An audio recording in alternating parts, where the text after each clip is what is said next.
ইরানের সঙ্গে যুক্তরাষ্ট্রের যুদ্ধবিরতি চুক্তি ইসরায়েলের প্রধানমন্ত্রী বেনিয়ামিন নেতানিয়াহুর জন্য রাজনৈতিক দুঃস্বপ্ন হয়ে উঠেছে। কারণ এই চুক্তি তার দীর্ঘ রাজনৈতিক জীবনের বড় শক্তিকে প্রশ্নের মুখে দাঁড় করিয়েছে। যে ইরানকে তিনি বছরের পর বছর সবচেয়ে বড় হুমকি হিসেবে তুলে ধরেছেন, এখন তাদের সঙ্গে সমঝোতার পথে তেল আবিবের ঘনিষ্ঠ মিত্র ওয়াশিংটন। সব মিলিয়ে বেশ চাপেই পড়েছেন নেতানিয়াহু। বিস্তারিত নীলাদ্রি ফারহানার রিপোর্টে। Lily whipped shea mystic glowing body wash, secret to ultimate glow.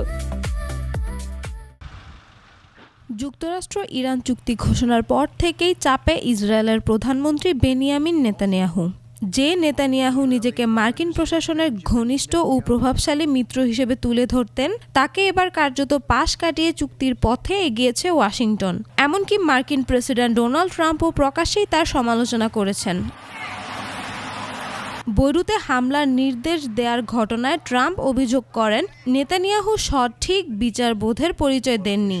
এই মন্তব্য ঘিরে বিরোধী রাজনৈতিক ও গণমাধ্যমগুলো নেতানিয়াহুর বিরুদ্ধে আরও সরব হয়েছে। ইরান চায় লেবাননেও যুদ্ধবিরতি কার্যকর হোক, কিন্তু ইসরায়েল মনে করছে এতে হিজবুল্লাহ আরও শক্তিশালী হওয়ার সুযোগ পাবে।